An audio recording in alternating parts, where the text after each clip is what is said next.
أعوذ بالله من الشيطان الرجيم. بسم الله الرحمن الرحيم. الحمد لله رب العالمين، والعاقبة للمتقين، ولا عدوان إلا على الظالمين. نصلي ونسلم على نبينا محمد صلى الله عليه وسلم وعلى آله وأصحابه أجمعين. اللهم إنا نسألك العفو والعافية في ديننا ودنيانا وأهلنا ومالنا. اللهم استر عوراتنا وآمن روعاتنا. الله أكبر، الله أكبر، لا إله إلا الله. الله أكبر، الله أكبر، ولله الحمد. سبحان الله والحمد لله ولا إله إلا الله. والله أكبر، ولا حول ولا قوة إلا بالله. يا ذا الجلال والإكرام. اللهم إنا نسألك موجبات رحمتك وعزائم مغفرتك والسلامة من كل إثم والغنيمة من كل بر والفوز بالجنة والنجاة من النار. ربنا آتنا في الدنيا حسنة وفي الآخرة حسنة وقنا عذاب النار. أما بعد، السلام عليكم ورحمة الله وبركاته. Chers frères et sœurs, une fois encore, soyez les bienvenus sur notre chaîne. Inch'Allah, dans cette nouvelle vidéo, nous allons continuer avec nos séries de vidéos dont on avait commencé dans les précédentes vidéos. An-Nawaqid al-Islam Ashara, les annulatifs de l'islam. Et nous avons fait déjà le 4e annulatif. Inch'Allah, aujourd'hui nous allons continuer avec le 5e annulatif. Et c'est pourquoi dans le début de cette vidéo, j'ai fait les takbirat et les tasbihat. C'est pour nous montrer que nous sommes dans les 10 jours. En ce moment où je suis en train de faire cette vidéo là, nous sommes dans les 10 meilleurs jours de l'année, de toute l'année. Comme vous le savez bien, nos musulmans nous l'ont dit à travers les paroles prophétiques de notre noble messager Muhammad sallallahu alayhi wa sallam ala nabiyina Muhammad. Khulqun azim. Khulqun azim. Il nous a montré ce que c'est que de glorifier Allah, d'adorer Allah, de remercier Allah durant ces 10 derniers jours. En faisant quoi? En disant quoi? En faisant de bonnes actions et surtout en proclamant, en faisant sortir de nos bouches ces différentes paroles qu'Allah aime. Allahu Akbar, Allahu Akbar, La ilaha illallah, Wallahu Akbar, Allahu Akbar, Walillahi alhamd. Soit tu dis Subhanallah, Alhamdulillah, wa la ilaha illallah, Wallahu Akbar, wa la hawla wa la quwwata illa billah.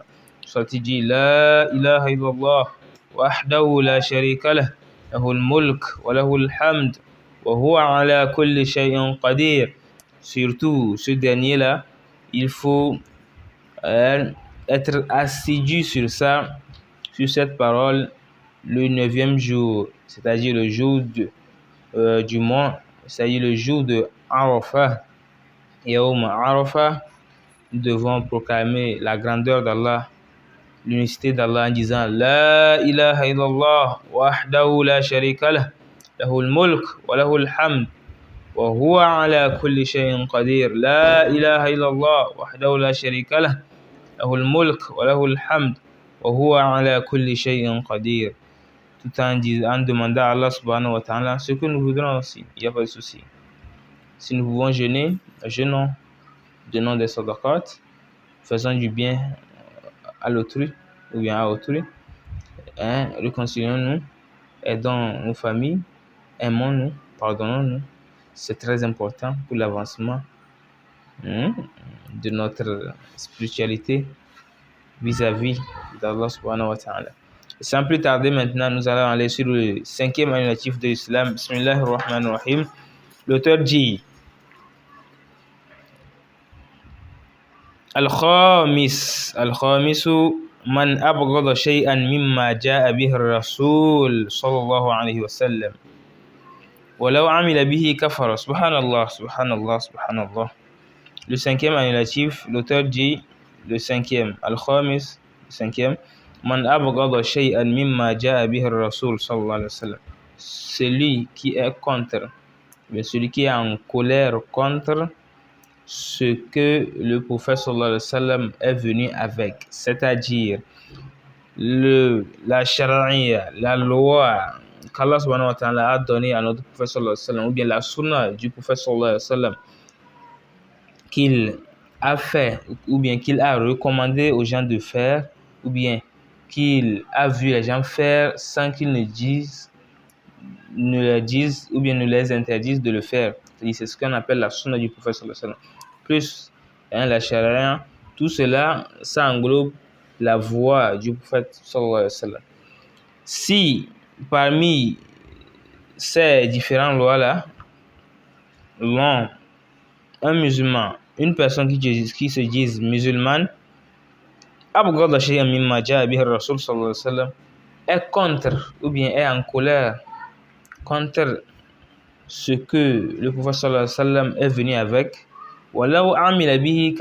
même si cette dernière-là, c'est-à-dire la personne qui est contre, la personne qui est en colère contre cette loi qu'a apporté notre humble prophète Muhammad sallallahu alayhi wa sallam, même s'il applique cette loi-là, kafara, il est mécréant vis-à-vis d'Allah. C'est-à-dire, je vais vous donner un exemple, i.e. le prophète Muhammad sallallahu alayhi wa sallam nous a dit de prier, ouais, ou bien de... Je vais donner un exemple courant de notre vie, par exemple. Voilà. Parmi la sunna du prophète sallallahu alayhi wa sallam, il a dit quoi? Que dans beaucoup d'hadiths, il a dit Ma bayna al-asfalayn fa fi an-nar, ou kama qala. Dans un autre hadith, il dit que quoi? L'habit d'un homme, c'est-à-dire l'homme, l'être humain, l'homme, pas la femme, l'homme, et là on a l'homme, on a la femme. L'homme, son habillement, que ce soit un djilbab, que ce soit un tout cousu, je ne sais quoi, l'homme, son habit ne doit pas dépasser l'orteil des pieds. Écoutons bien. L'homme ne porte pas l'habit, son habit ne doit pas dépasser son orteil des pieds. C'est-à-dire, l'habit ne doit pas être ne doit pas couvrir tous ses pieds.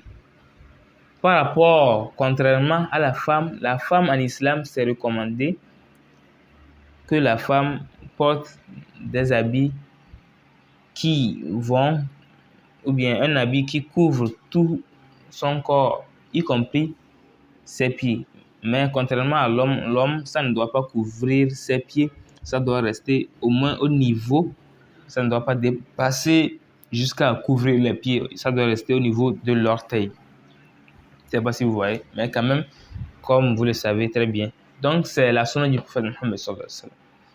Et maintenant, écoutons bien. Même si une personne pratique cela, peut-être vous le voyez ou bien nous le voyons, il porte des habits comme ça qui sont un peu courts, ou bien des pantalons un peu courts, des djellabs un peu courts, qui sont peut-être au niveau juste après les genoux ou bien avant les orteils. C'est la sunna du prophète sallallahu alayhi wa sallam. Mais intérieurement, il déteste ça. Intérieurement, il est contre ça, mais il le pratique quand même. Il est mécréant auprès d'Allah. Les amis, les frères, chères sœurs, en islam, l'islam, pour dire qu'on a la foi, c'est 3 choses. Je ne voulais pas rentrer dans ça pour ne pas que la vidéo soit longue, mais nous devons expliquer tout cela. Tout premièrement, ça doit venir du cœur. Al-i'tiqad, tu dois croire fermement depuis ton cœur que Allah subhanahu wa ta'ala est mon créateur et son messager Muhammad sallallahu alayhi wa sallam est le dernier des messagers. Je dois le suivre et je dois me soumettre à l'islam, à Allah subhanahu wa ta'ala. Deuxièmement, maintenant, ça doit sortir de ta bouche. C'est pour cela qu'on dit La ilaha illallah ou bien Ashhadu an la ilaha illallah ou Ashhadu anna Muhammad Rasulullah. Ça fait deux choses. Pour maintenant confirmer tout, pour être sûr que vraiment tu es un musulman, tu es un croyant, al-amal bih. Tu dois appliquer cela, tu dois faire des actions qui prouvent ce qui est de prier, aller au hajj, donner des sadaqat, ou bien faire la zakat, as-siyam, jeûner, tout cela, ça fait partie des actions. Mais au début, ça commence où? Depuis ton cœur, tu crois fermement, ta bouche proclame, dit cela, et maintenant, ton corps prend la dernière partie qu'il s'agit de l'action. Maintenant, si une personne manque une de ces choses-là, vous allez voir que la foi ne sera pas complète. Ou peut-être même, ça serait vaine. Parce que il y a des gens qui ne croient pas, mais font des actions. Ils prient, mais ne prient pas pour Allah. Ça veut dire que c'est zéro. Il y a des gens qui disent La ilaha illallah, mais tuent des musulmans. Est-ce que c'est ça? Non, c'est pas ça. Au fond d'eux, ils ne croient pas au jour du jugement, mais ils disent La ilaha illallah. C'est faux. Ils ne sont pas musulmans. De la même façon, si tu appliques une loi ou bien une sunna, la sunna du prophète Mohammed sallallahu alayhi wa sallam, malgré que tu es contre cette sunna du prophète Mohammed sallallahu alayhi wa sallam, l'auteur nous dit que tu es mécréant. C'est ce pourquoi il est très important de suivre Allah, de se soumettre. Quand on dit que quelqu'un est soumis, ça veut dire qu'il se laisse guider, il se laisse aller. Tout ce que Allah dit, tout ce que le prophète sallallahu alayhi wa sallam dit, tu suis bêtement. Tu suis bêtement ce qu'on te dit. A plus A, même si on dit 1 plus 1, c'est 11, tu ne dois pas dire que non, c'est 2. C'est 11, c'est 11. Si l'islam dit 1 plus 1, c'est 11, c'est 11. L'islam dit l'homme a le droit de prendre 4 femmes, ce n'est pas obligatoire, mais l'islam, Allah lui a permis, tu dois accepter ça depuis ton cœur d'abord. Si l'islam dit que la femme doit être voilée, c'est obligatoire, tu dois accepter ça. L'homme doit laisser pousser sa barbe, c'est obligatoire. L'homme doit prier 5 fois par jour selon le prophète Mohammed sallallahu alayhi wa sallam, comme il a prié, tu dois suivre ça, tu dois l'accepter et tu dois appliquer comme il le faut pour que tu sois véritablement un musulman, un croyant auprès d'Allah. C'est ce que nous voyons.